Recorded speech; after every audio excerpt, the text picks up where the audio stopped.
Lorsque j'ai écrit ce texte, j'étais d'abord vraiment en colère. En moi, il n'y avait qu'un sentiment de révolte face à l'absurdité des hommes et de la situation actuelle. Et puis, j'ai pris du recul. Je me suis laissé le temps de comprendre et je me suis apaisée. J'ai encore choisi mon camp et j'aimerais te le partager. Alors fais le vide, prends un moment pour toi, juste pour toi, et laisse-moi t'emmener dans le tourbillon de mes pensées métaphoriques. Là où une nouvelle image de l'humanité a émergé, et qui finalement te montrera peut-être que le futur pourrait bien s'éclairer. Lorsque je vois où on en est aujourd'hui, je ne peux pas m'empêcher de penser que l'on a merdé, c'est sûr.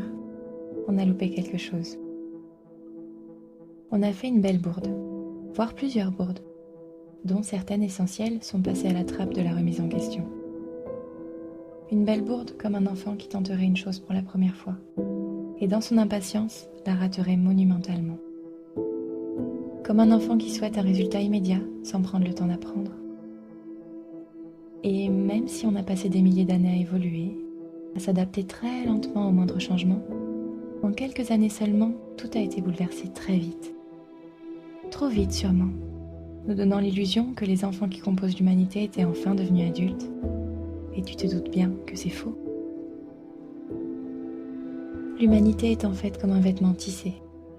Tout au début, la vie a pris le temps de nous donner les bonnes matières premières. Un corps harmonieux, fort et fonctionnel. Des bras, des jambes et un cerveau vif, avide d'évoluer. Puis on a commencé à tisser notre histoire. Pour chaque besoin, une innovation. L'esprit de l'homme se matérialisant peu à peu sous forme d'objets en tout genre, dogmes et structures sociétales. Toutes ces nouvelles mailles étaient imparfaites, mais solides, car elles cherchaient à construire quelque chose de vrai, en prenant le temps d'y réfléchir. Le temps est un élément clé de l'évolution. Lui seul nous permet de prendre du recul. Rappelle-toi de ça. Plus il y avait d'hommes, plus les mailles se tissaient vite. Mais tant que chaque homme avait sa place, l'harmonie du vêtement était maintenue.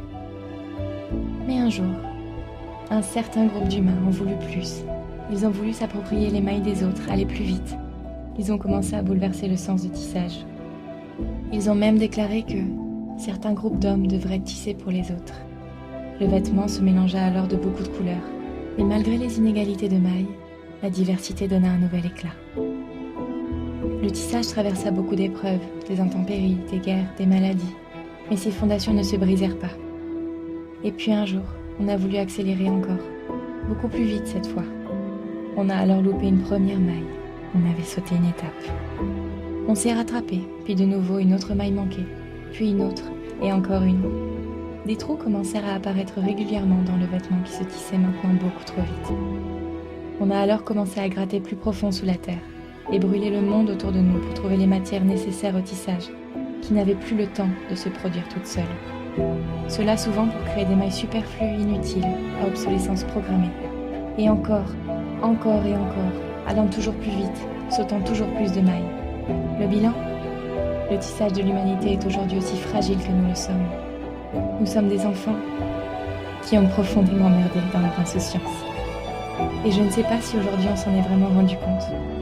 Car on rapièce certains trous par acquis de conscience, sans vraiment chercher à réparer le vêtement. C'est presque comique, car en faisant cela on le fragilise d'autant plus. Les trous sont à l'image de l'humanité, un manque cruel d'amour au profit de toujours plus de croissance physique. Et nous sommes actuellement face à un dilemme. Car nous ne pourrons pas continuer à rapiécer le vêtement de l'humanité avec des éléments synthétiques, usant à la fois la planète qui n'arrive plus à produire les matières premières à temps et les hommes qui le tissent. Nous ne pourrons pas continuer de faire croître ce vêtement sans prendre en compte les manques qu'il contient déjà. On ne peut pas faire deux choses à la fois si on veut bien faire les choses. Alors il est peut-être temps d'arrêter la frénésie. Il est temps de se poser un peu et de faire un bilan. Peut-être même détricoter et reprendre les choses dans le bon ordre avec bon sens. Peut-être même envisager la croissance comme l'augmentation des savoirs, de l'amour, de l'échange et du partage. Il est temps de le voir et de l'accepter. Nous sommes des enfants, que des enfants, et nous avons fait des erreurs. Nous avons été plus vite, Nous avons produit plus, mais produit mal. Nous avons fait mal et nous nous sommes fait mal. Lorsqu'un enfant se trompe, on le fait recommencer. Pourquoi cela devrait-il être différent avec l'humanité ? Acceptons que nous nous sommes plantés. Acceptons en toute humilité que nos choix n'étaient pas les meilleurs, que nous avons pris un chemin qui n'était pas le bon, et corrigeons-nous ensemble. Je pars du principe que tous les choix qui ont construit notre présent n'étaient pas foncièrement issus du mal et de la mauvaise volonté. Peut-être certains, me direz-vous, mais pas la majorité. Ils ont été pris individuellement en tenant compte d'un minimum de facteurs et du peu d'informations disponibles. Car en ce temps, personne n'avait la capacité de prendre du recul.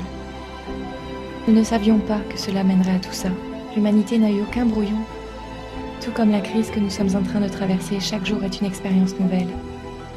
Alors il faut peut-être arrêter de chercher des coupables et commencer à se rendre compte que nous sommes tous des humains, que nous sommes tous des enfants, que des enfants, essayant de faire au mieux avec la base qu'on leur donne à un instant T. Notre seule erreur est notre impatience, notre volonté du tout de suite. Car cette volonté insatiable ne pourra jamais mener au bonheur collectif. Elle n'est qu'une illusion de satisfaction individuelle. Et le mal qui nous ronge est celui de la peur de perdre tout ce que nous avons la sensation d'avoir, alors qu'à l'intérieur de nous, le vide est déjà grand. Si le monde d'aujourd'hui ne nous convient plus, c'est que la base n'est pas bonne. Donnons-nous le droit de recommencer, comme des enfants. Laissons notre orgueil de côté, pardonnons-nous et acceptons que nous avons mal fait. Car il n'y a que comme ça que nous grandirons et que nous deviendrons des adultes responsables pour le monde de demain.